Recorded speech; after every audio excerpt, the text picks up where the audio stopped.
أَيُشْرِكُونَ مَا لَا يَخْلُقُ شَيْئًا وَهُمْ يُخْلَقُونَ وَلَا يَسْتَطِيعُونَ لَهُمْ نَصْرًا وَلَا أَنفُسَهُمْ يَنصُرُونَ وَإِن تَدْعُوهُمْ إِلَى الْهُدَى لَا يَتَّبِعُوكُمْ سواء عليكم أدعوتموهم أم أنتم صامتون إن الذين تدعون من دون الله عباد أمثالكم فادعوهم فليستجيبوا لكم إن كنتم صادقين ألهم أرجل يمشون بها أم لهم أيدي يبطشون بها أم لهم أعين يبصرون بها أم لهم آذان يسمعون بها قل ادعوا شركاءكم ثم كيدون فلا تنظرون إن وليي الله الذي نزل الكتاب وهو يتولى الصالحين والذين تدعون من دونه لا يستطيعون نصركم ولا أنفسهم ينصرون وإن تدعوهم إلى الهدى لا يسمعوا وتراهم ينظرون إليك وهم لا يبصرون۔ کیا یہ مشرک لوگ ایسوں کو اللہ کا شریک ٹھہراتے ہیں کہ جو معبودان باطلا کسی چیز کو بھی پیدا نہ کر سکیں اور وہ خود ہی بنائے جاتے ہوں، اور وہ ان کو کسی قسم کی مدد نہیں دے سکتے اور وہ خود اپنی بھی مدد نہیں کر سکتے؟ اور اے مشرکو، اگر تم ان کو کوئی بات بتلانے کے لیے پکارو تو تمہارے کہنے پر نہ چلیں۔ تمہارے اعتبار سے دونوں امر برابر ہیں، خواہ تم ان کو پکارو یا تم خاموش رہو۔ واقعی تم اللہ تعالیٰ کو چھوڑ کر جن کی عبادت کرتے ہو وہ بھی تم ہی جیسے بندے ہیں، سو تم ان کو پکارو، پھر ان کو چاہیے کہ تمہارا کہنا کر دیں اگر تم سچے ہو۔ کیا ان کے پاؤں ہیں جن سے وہ چلتے ہوں، یا ان کے ہاتھ ہیں جن سے وہ کسی چیز کو تھام سکیں، یا ان کی آنکھیں ہیں جن سے وہ دیکھتے ہوں، یا ان کے کان ہیں جن سے وہ سنتے ہوں؟ آپ اے نبی کہہ دیجئے کہ تم اپنے سب شرکا کو بلا لو، پھر میری ضرر رسانی کی تدبیر کرو، پھر مجھ کو ذرہ مہلت مت دو۔ یقیناً میرے مددگار تو اللہ تعالیٰ ہیں جنہوں نے یہ کتاب نازل فرمائی، اور وہ نیک بندوں کی مدد کرتے ہیں۔ اور تم جن لوگوں کی اللہ تعالیٰ کو چھوڑ کر عبادت کرتے ہو وہ تمہاری کچھ مدد نہیں کر سکتے، اور نہ وہ اپنی مدد آپ خود کر سکتے ہیں۔ اور ان کو اگر کوئی بات بتلانے کو پکارو اس کو نہ سنیں، اور ان کو آپ دیکھتے ہیں کہ گویا وہ آپ کو دیکھ رہے ہیں اور وہ کچھ بھی نہیں دیکھتے۔ سامعین، اب ان آیتوں کی تفصیل سماعت کیجیے۔ مشرکوں کے گونگے، بہرے، اندھے، بے بس اور عاجز ہاتھ کے اپنے بنائے ہوئے خود ساختہ معبود، وہ مشرکین جو اللہ تعالیٰ کے بجائے اوثان و اصنام یعنی تودوں، جھنڈوں، درگاہوں، بتوں وغیرہ کی عبادت کرتے ہیں، انہیں تنبیہ ہو رہی ہے کہ یہ اصنام اور یہ تمہارے اپنے ہاتھ کے بنائے ہوئے جھوٹے معبود بھی اللہ کی مخلوق ہیں، ایک بنائی ہوئی چیز ہیں۔ کسی بات کی بھی ان کو قدرت حاصل نہیں، نہ وہ کسی کو نقصان پہنچا سکتے ہیں، نہ نفع دے سکتے ہیں، نہ ان میں دیکھنے کی طاقت ہے، نہ وہ اپنی عبادت کرنے والوں کی مدد کر سکتے ہیں، بلکہ یہ تو بے جان ہیں، رکے تھمے ہوئے ہیں، حرکت تک نہیں کر سکتے، بلکہ ان کی عبادت کرنے والے ان سے کہیں افضل ہیں کہ سن سکتے ہیں، دیکھ سکتے ہیں، چھو سکتے ہیں، پکڑ سکتے ہیں۔ اسی لیے اللہ نے فرمایا کہ وہ کیا ان پتھروں کے بتوں کو اللہ تعالیٰ کا شریک بناتے ہیں جو کسی چیز کو پیدا نہیں کر سکتے بلکہ وہ خود پیدا کیے گئے ہوں۔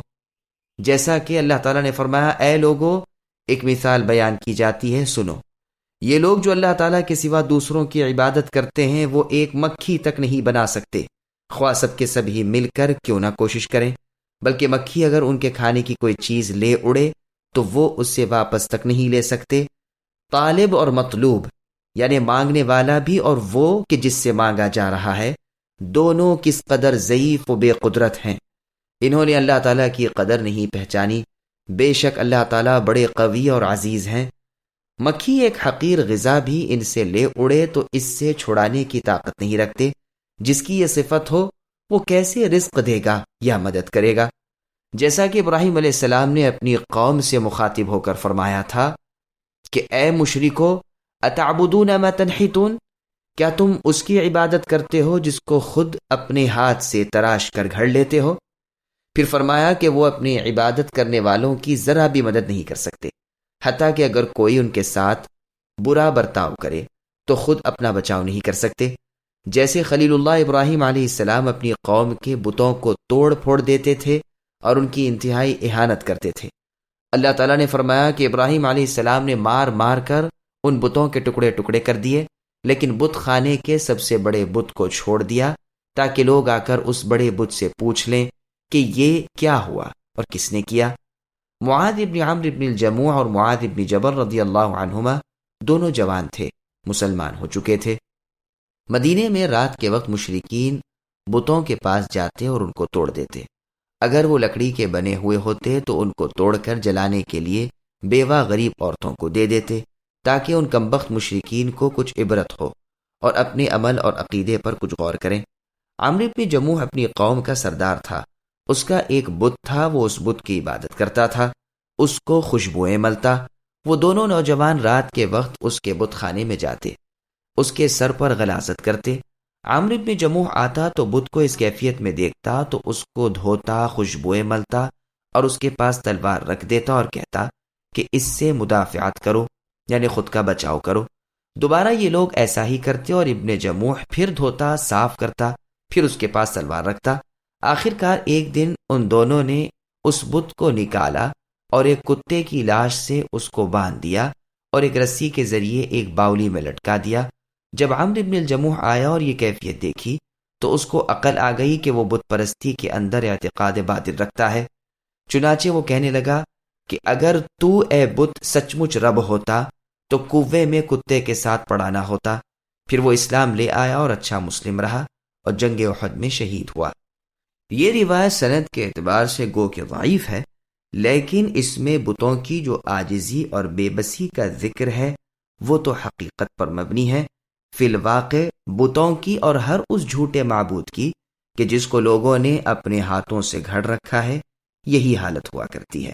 ارشاد باری تعالیٰ ہے کہ اگر تم انہیں ہدایت کی طرف بلاؤ تو وہ کبھی تمہاری پیروی نہ کریں، یعنی یہ بت کسی کی پکار نہیں سن سکتے، ان کو پکارنا نہ پکارنا دونوں برابر ہیں۔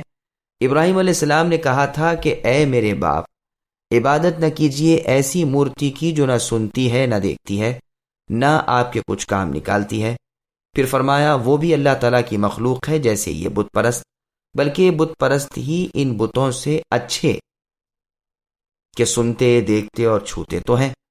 پھر فرمایا کہ اچھا اپنی مدد کے لیے اپنے شریکوں کو بلاؤ اور مجھے چشم زدن کی بھی مہلت نہ دو، اور میرے خلاف جی کھول کر کوشش کر دیکھو۔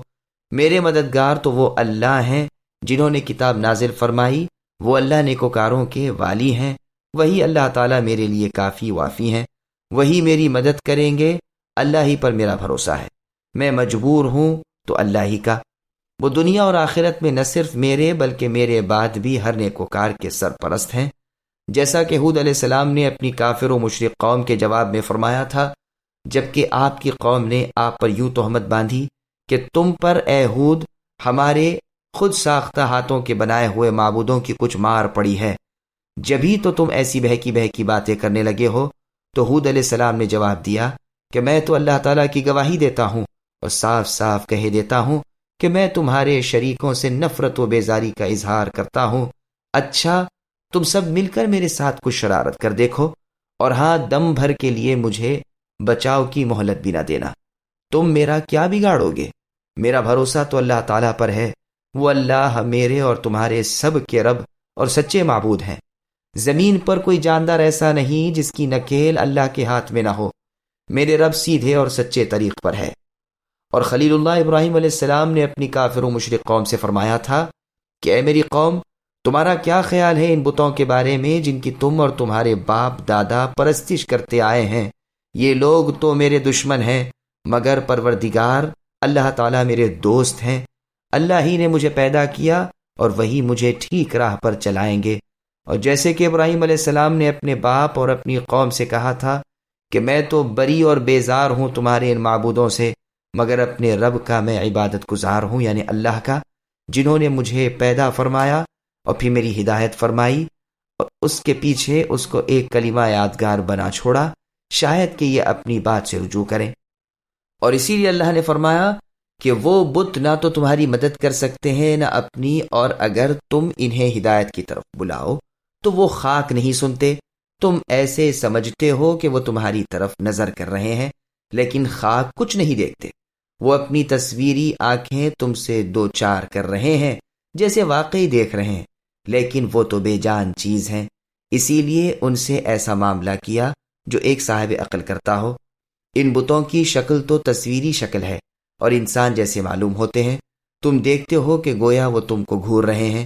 یہی وجہ ہے کہ ان کی طرف ہم کی ضمیر پھیر دی جو انسان کی طرف پھیری جاتی ہے، حالانکہ بے جان چیز ہا کی ضمیر کے مستحق ہوتی ہے۔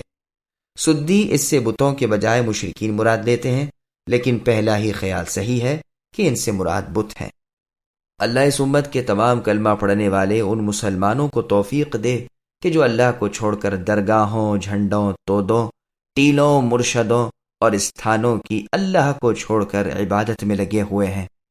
اللہ کو چھوڑ کر غیروں کو سجدہ ہو رہا ہے، اللہ کو چھوڑ کر غیروں کے لیے رکوع کیا جا رہا ہے، اللہ کو چھوڑ کر مخلوق کے نام کی نمازیں، صلاۃ غوثیہ وغیرہ پڑھی جا رہی ہیں، اللہ کو چھوڑ کر دوسروں کے نام جانور ذبح کیے جا رہے ہیں، کہیں پیران پیر کے نام پر 12 ربیع الاول کے موقع پر 11ویں کے نام سے، کہیں فلاں مرشد کے نام پر، کہیں فلاں بابا کے نام پر، کہیں فلاں جھنڈے کے نام پر، اور بہت ساری شرک کی قسمیں اس امت میں پھیلی ہوئی ہیں۔